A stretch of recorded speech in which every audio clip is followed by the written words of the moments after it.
Hello viewers, আসসালামু আলাইকুম।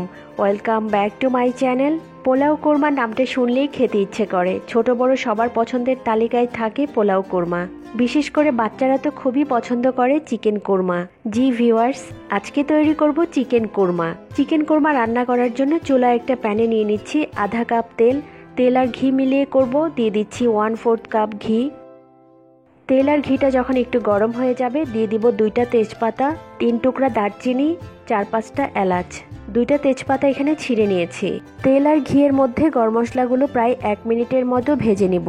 যখন সুন্দর একটা ফ্লেভার ছড়াবে এখন দিয়ে দিচ্ছি 1 কাপ পেঁয়াজ কুচি। এখন পেঁয়াজগুলো গোল্ডেন ব্রাউন কালার করে ভেজে নিব। এখানে পেঁয়াজগুলো বেরেস্তার মতো করব না, কিন্তু একটু ব্রাউন কালার করে নিব। পেঁয়াজগুলো যখন এইরকম একটু ব্রাউন কালার চলে আসবে এই পর্যায়ে দিয়ে দিব পেঁয়াজ বাটা। এখানে আমি 4 টেবিল চামচ পেঁয়াজ বাটা দিয়েছি। পেঁয়াজ বাটা দিয়ে একটু নেড়ে নিচ্ছি, ভাজা পেঁয়াজগুলো যেন বেশি কালার চলে না আসে। এখন বাটা মশলাগুলো দিয়ে দিচ্ছি 1 টেবিল চামচ আদা বাটা, 1 চা চামচ রসুন বাটা আর দিচ্ছি 1 চা চামচ শাহি জিরা বাটা। এখন বাটা মশলাগুলো কিছুক্ষণ তেলের মধ্যে ভেজে নিব যেন কাঁচা ফ্লেভারটা চলে যায়। মশলাগুলো প্রায় 1-2 মিনিটের মতো ভেজে নিয়েছি। এখন দিয়ে দিব সামান্য একটু পানি, প্রায় 1/4 কাপের মতো পানি দিয়েছি।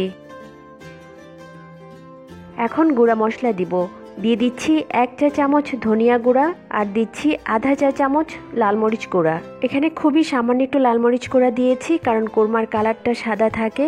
বেশি লাল মরিচ গুঁড়া হয়ে গেলে কালারটা চেঞ্জ হয়ে যাবে। এখন সবগুলো মশলা খুব ভালো করে কষিয়ে নিচ্ছি। মশলাগুলো প্রায় 3-4 মিনিটের মতো কষিয়ে নিয়েছি। এখন এই কষানো মশলার মধ্যে দিয়ে দিব মুরগির মাংস। এখানে প্রায় 1 কেজির মতো মুরগির মাংস নিয়েছি। এখানে আমি মাংসগুলো রেগুলার পিস করে নিয়েছি, আপনারা আপনাদের পছন্দ মতো ছোট বা বড় করে নিতে পারেন। দিয়ে দিব পরিমাণ মতো লবণ। এখন মুরগির মাংস খুব ভালো করে নেড়ে মশলার সঙ্গে মিশিয়ে নিতে হবে। কিছু সময় রান্না করার পর দেখা যাবে মুরগি থেকে বেশ পানি উঠতে শুরু করবে। এখন হাঁড়িটা ঢাকনা দিয়ে ঢেকে দিচ্ছি 10 মিনিটের জন্য, আর এই সময় চুলার আঁচ মিডিয়ামে থাকবে। এখন ঢাকনাটা তুলে নিচ্ছি। প্রায় 10-12 মিনিট পর মাংসগুলো আবারও ভালো করে নেড়ে দিতে হবে। মুরগিটা খুব ভালো করে কষিয়ে নিয়েছি আর তেলটাও কিন্তু উপরের দিকে চলে এসছে। এই পর্যায়ে এসে দিয়ে দিব টক দই 4 টেবিল চামচ, আর দেওয়ার আগে টক দইটা খুব ভালো করে ফেটিয়ে নিতে হবে।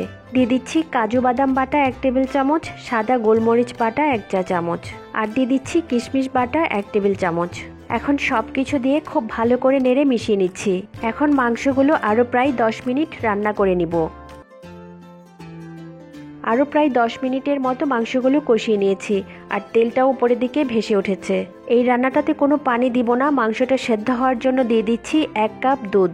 দুধ দেয়া হয়ে গেলে মাংসগুলো আবারও খুব ভালো করে নেড়ে দিতে হবে।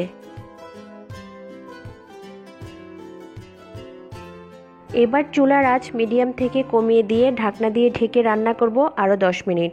10 মিনিট পর আমি ঢাকনা তুলে নিচ্ছি আর এরই মধ্যে মাংসটা খুব ভালো করে সেদ্ধ হয়ে গেছে। এখন দিয়ে দিচ্ছি 4টা কাঁচামরিচ, আর কাঁচামরিচগুলো মাঝখানে কেটে নিয়েছি। দিয়ে দিচ্ছি 6-7টা আলু বোখারা। দিয়ে দিব পেঁয়াজ বেরেস্তা 2 টেবিল চামচ। কিশমিশ দিয়ে দিচ্ছি 1 টেবিল চামচ আর দিচ্ছি চিনি 1 চা চামচ। আরেকটা কথা বলে রাখি, কিশমিশ আর আলু বোখারাগুলো আগে থেকেই ভিজিয়ে নরম করে নিতে হবে।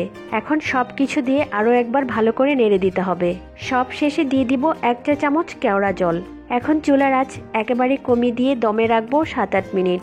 তাহলে আমি ফিরে আসছি রান্নাটা হয়ে যাবার পর। কোরমা থেকে খুবই সুন্দর একটা সুগন্ধ বের হয়েছে। আমার কোরমা রান্না করা হয়ে গেছে। এখন নামিয়ে একটা সার্ভিং ডিশে ঢেলে সার্ভ করব। আপনারা বাসায় ট্রাই করবেন আর বানালে কেমন হয়েছে আমাকে জানাবেন। আর সার্ভ করার আগে দিয়ে দিব 1 চা চামচ লেবুর রস। সার্ভিং ডিশে ঢেলে উপরে কিছু পেঁয়াজ বেরেস্তা ছড়িয়ে দিব। হয়ে গেল মজাদার চিকেন কোরমা। যে কোনো অনুষ্ঠান বা অতিথি আপ্যায়নে এই চিকেন কোরমা আপনারা বাসায় বানাতে পারেন। আশা করি আজকের ভিডিও আপনাদের ভালো লেগেছে। ভালো লাগলে লাইক, কমেন্ট, শেয়ার এবং আমার চ্যানেল সাবস্ক্রাইব করার অনুরোধ রইল। সবাই খুব ভালো থাকবেন। ভিডিওটি দেখার জন্য সবাইকে অনেক ধন্যবাদ। আল্লাহ হাফেজ।